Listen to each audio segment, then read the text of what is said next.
As I keep repeating quite often, I'm a lawyer who is ethnically Armenian, whose faith is Christian, and whose culture is Palestinian.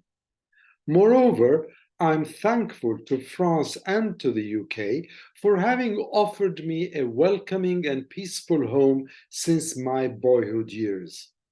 So today, in this short episode, I'm going to focus on my cultural and ethnic aspects in order to issue an alert, a warning, a red flag, if you will, of what is happening in Palestine and Armenia. Let me start with Palestine, and particularly with Hawara near Nablus in the northern West Bank of the occupied Palestinian territories. Only this weekend, we heard, and some of us even saw it on Israeli Channel 11, how a Palestinian man walked into a car wash and killed at close range two Israeli Jewish settlers. But where exactly is Hawara? Well, it's a Palestinian town with a population of some 7,000 living in a space of no more than 2,500 acres. Now, your first instinct would be to condemn this so-called terrorist for killing two settlers, wouldn't it? And if truth be told, I also condemn the killing of human beings. But let's slow down and put the two killings in their proper context. Hawara is part of Palestine, and Palestine has been an occupied country since 1967. Let us not rake over the old ashes any further. So successive Israeli governments have sought to rid these territories of their demography, the people, whilst retaining the geography, the land. And today, we are witnessing the worst public manifestation of such an agenda, with religious Zionist settlers in Prime Minister Benjamin Netanyahu's government who are colonizing this occupied land with settlements galore, big or small, that are not all legal even under Israeli laws. Hawara itself is surrounded by four settlements. Ilon More Orthodox Jewish settlement is one example, stretching between Nablus and Ramallah. And what about the myriad other settlements across the whole of the West Bank, from the city of Tubas west of the Jordan Valley to Hebron in the south? Yet the Israeli Prime Minister is silent, and his ministers are complicit. I can think of at least 4 brazen ministers who don't even bother to hide their intent to destroy Palestinian houses and schools, kill young Palestinians, keep them in administrative detention without charge, attack mosques and churches, withhold public monies, and behave with mind-boggling impunity and without any sense of restraint. Yet, faced with this mesh of injustices, the international players, the USA, the EU, and the UK, the Arab League, and many more, stay eerily mum and turn their attention elsewhere. So when challenged with an apartheid system, and in the absence of any real political horizon whatsoever, what can desperate and bereft Palestinians do? Blame themselves for their own failings, like a victimizer blames the victim? It is the occupation, stupid, as former President Clinton did not say at the summit powwow of Camp David in 2000.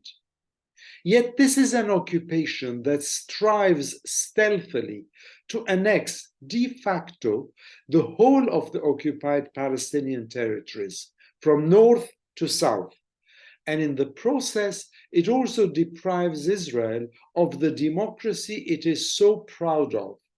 Maybe something protesters over the past 34 weeks in Israel should cotton on at long last. Please, Wake up and smell the coffee, guys.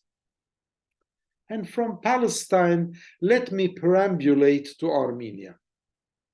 For months on end, as a consequence of Armenia's defeat in the war with Azerbaijan in 2020, the one and only corridor, the Lachin corridor, that links Armenia to the enclave of Nagorno-Karabakh is blocked by Azerbaijan. 120,000 Armenians living in this enclave, some of them, some 30,000, I think, being children, are strangulated by this blockade. They've almost run out of food and medicines. Even the ICRC is not allowed to carry goods into this enclave. So Armenians are now protesting all the time. And only today, there were global protests across the whole world, including in central London, demanding that Azerbaijan lift this blockade, allow food and medicines into the enclave, and also resume the supply of water and electricity. Tell me, how would you feel if the shoe were on the other foot and, say, England blockaded Wales? Will you fold your arms and merely come out with palliative statements? Yet, this is what the USA, the EU and the UK are doing now and here too. And even Russia, that once claimed to protect Armenian interests, is busy with a war against Ukraine and is far more interested in selling its oil via Baku than in defending Armenian rights. So these people are left to their own devices. I watched a video clip recently, a really moving clip, of a young mother sobbing her eyes out. She said that she had money to buy bread for her child, but there was no flour in the enclave, in the bakeries, to bake the bread. Is this normal in the face of our global responsibility to protect the much touted R2P, or to exercise humanitarian efforts that would challenge a blockade being enforced by the Azerbaijani president, who frankly is as high as a kite politically and menaces not only the enclave of Nagorno-Karabakh, but also the Republic of Armenia itself? I know that the world is an unjust place, at least for most of us. But was it not Martin Luther King who also once said, "In the end, we will remember not the words of our enemies, but the silence of our friends"? So today, think not only of your own hardships, even though we too are facing many hardships and also many blessings, remember that. But think also of Palestinians and Armenians who do not have the privilege of a free life or of free choice like many of us. These days, in fact, I'm suffering from what a German word describes as Weltschmerz, a feeling of melancholy and world weariness. I'm disillusioned that my ideals are being shattered one after the other, without legal or political recourse. Am I being wiser as I get older, or is the world getting into a worse state? No matter. I take a breath tonight, a deep breath, and conclude with a quotation and then a saying, proof that I strive still to remain a pessoptimist. The quotation comes from the late Mahmoud Darwish, a Palestinian icon and poet who once wrote that nothing is harder on the soul than the smell of dreams while they're evaporating. But the consolation comes from an Armenian saying that men have 3 ears, one on the left of the head, one on the right of the head, and one in the heart.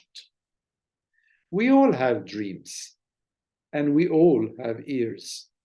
Both represent our shaken and painful world that is also our collective humanity. Please pause for a moment and think simply of that.